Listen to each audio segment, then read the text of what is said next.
And it goes a little something like How can love you all summer and after I'll keep. Hello viewers, good morning once again. This is Edna at Motherhood with Edna. That's my YouTube channel.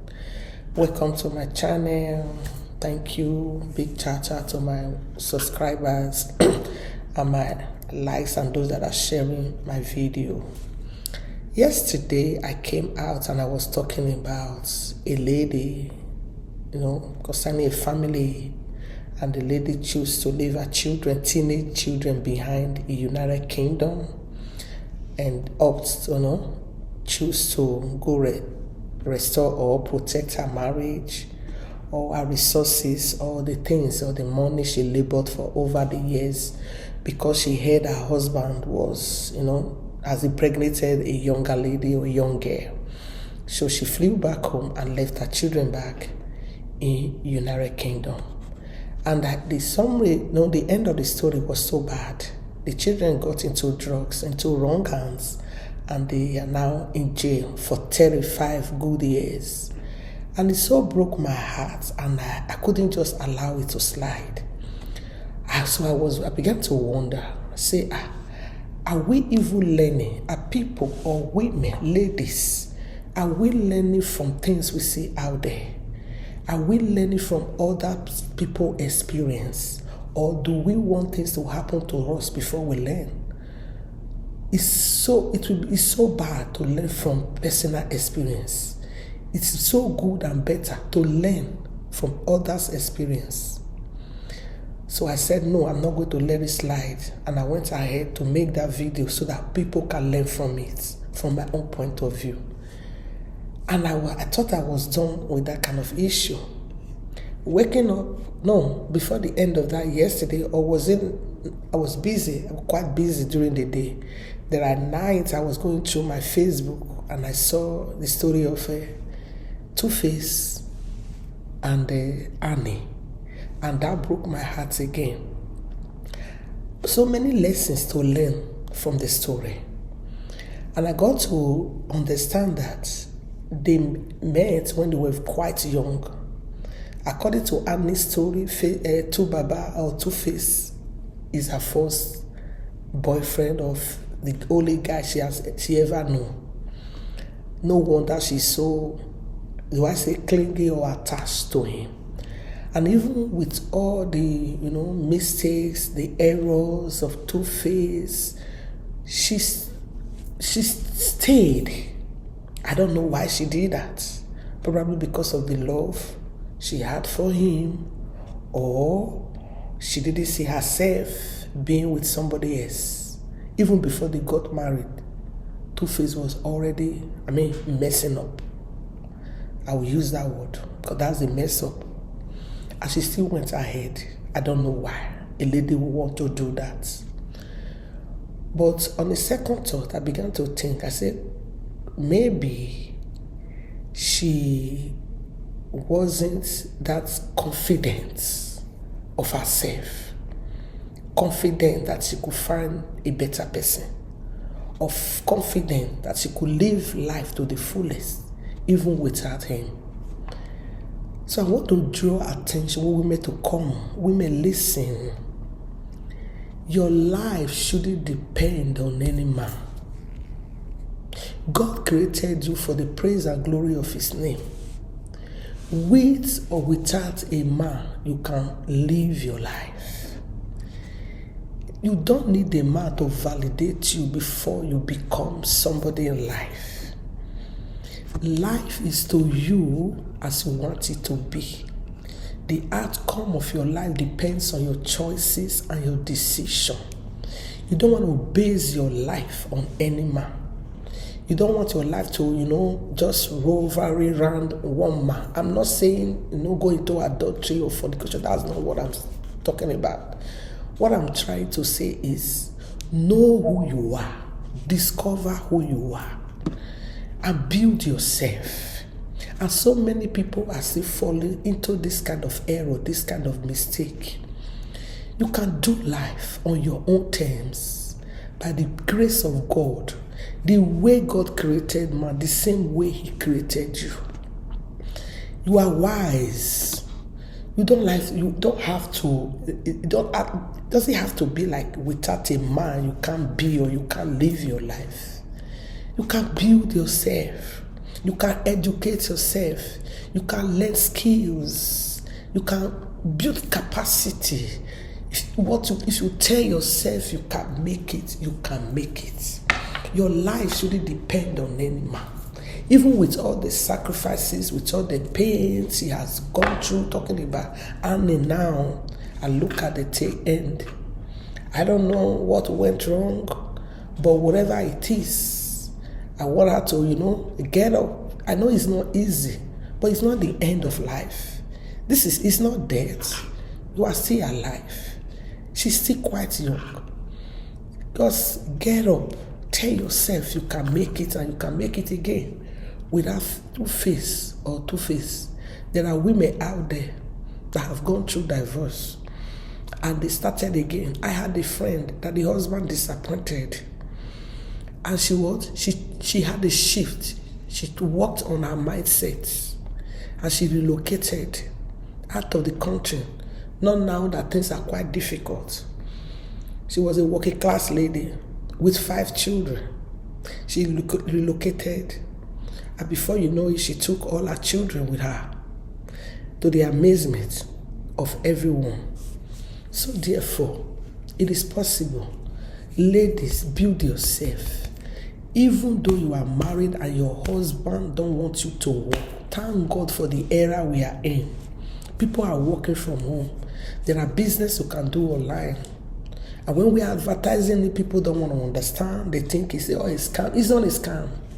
I used to be jumping here and there, working, picking jobs here and there, at my own schedule. But until I found this business, but I'm no longer doing that anymore. I'm an entrepreneur. I'm a digital business owner, and I'm proud of it. And I'm making money from it. You can become a marketer. You can become an advertiser, even from your home. You make your schedule. Wherever you are, anywhere you travel to, you can advertise your business to anybody. You can do your own thing online. You are a boss of your own, of yourself. So therefore, your life does not have to, revolve around a man. Like without him, you can't do. Without him is the end of life. No. And your children will be there looking at you, seeing you going down. And so many women are now in the, some are in mental homes, psychiatric homes, because of the way they were treated in their marriage. It ought not to be at all. You don't have to give up. God is still on the throne. God can still do something for you. With God, all things are possible. But you need to put yourself together and start all over again.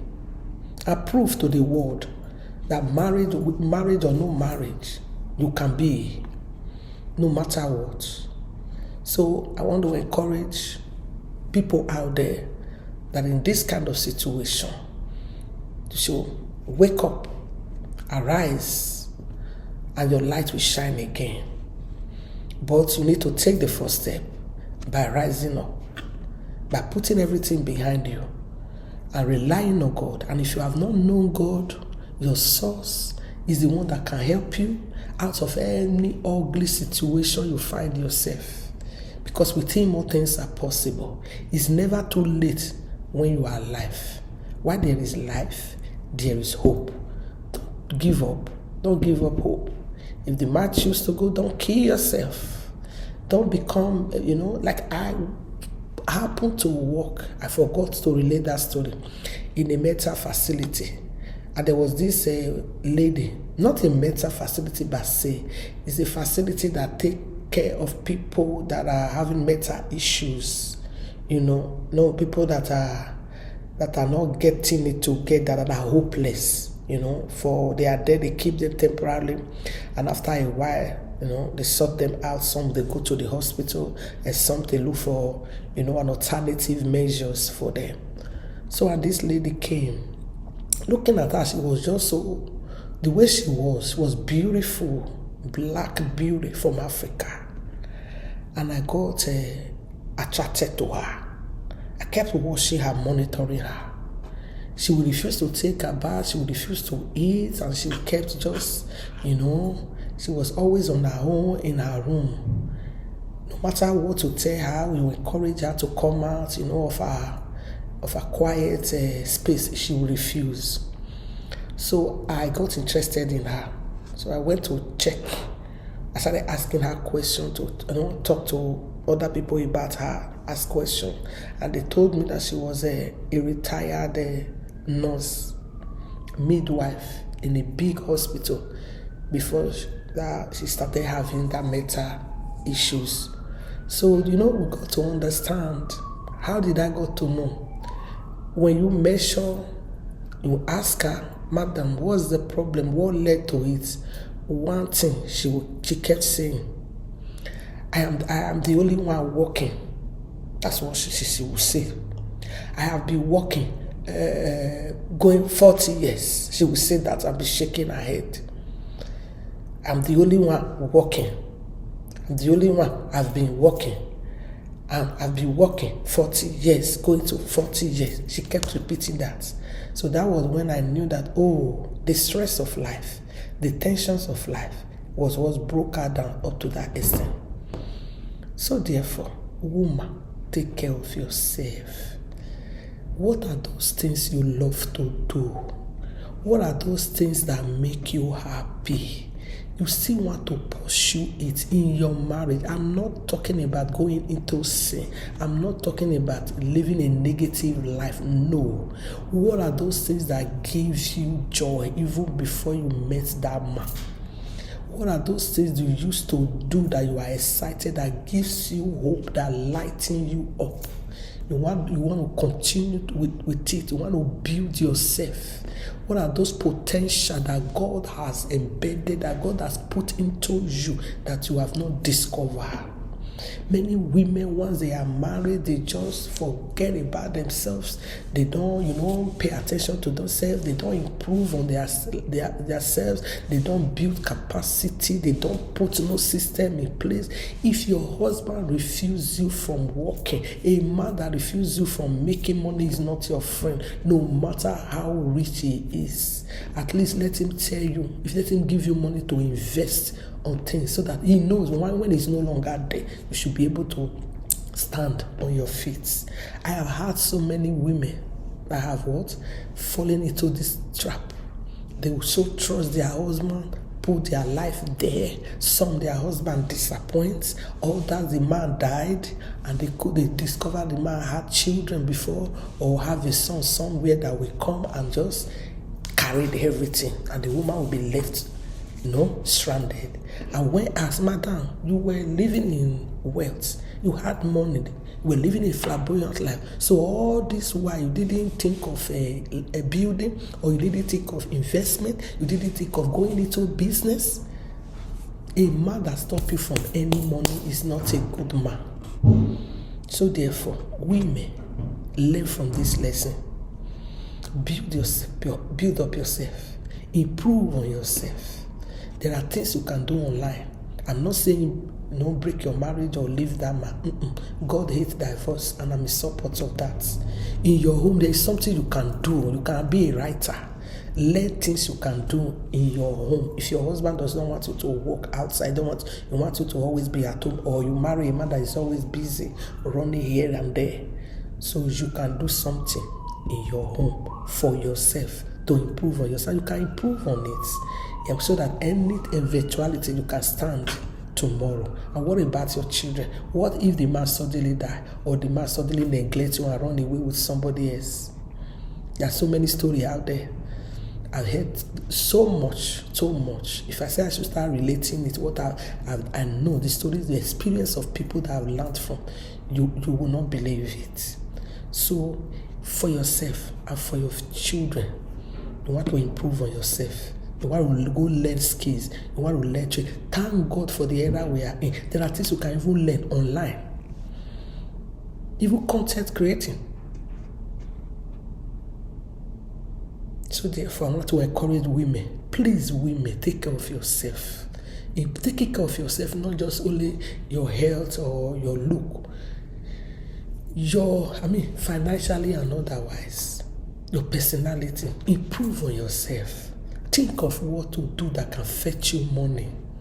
Build yourself up. For God, for yourself, and for children, for the society.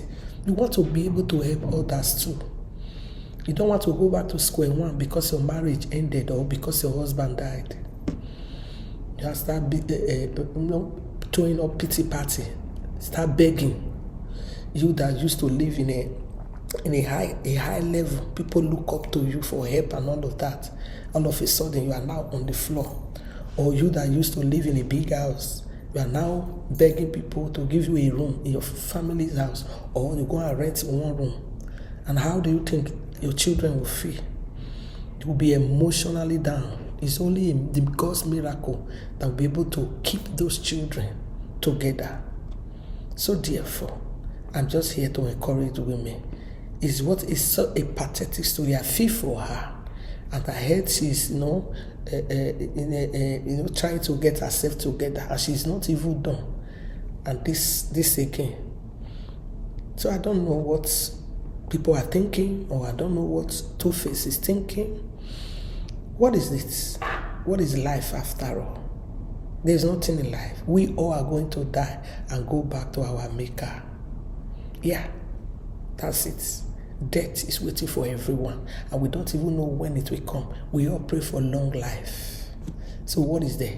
It's vanity. There's an adage in my place, Benin. It said, riches is when you have something to do what you want to do. When you have money to do maybe money that meets your needs. That is wealth. Yeah. So we may pay attention to yourself.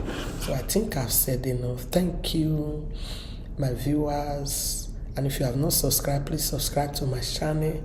And I will be coming up for us to be discussing things like this. And for those that disagree with me or want to tell me one or two things, you can send me a message, a DM, text me, and I will try most as possible to reply.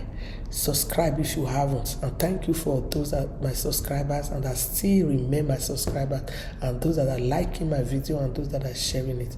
God bless you. Have a great day. Bye for now. This is Motherhood with Edna.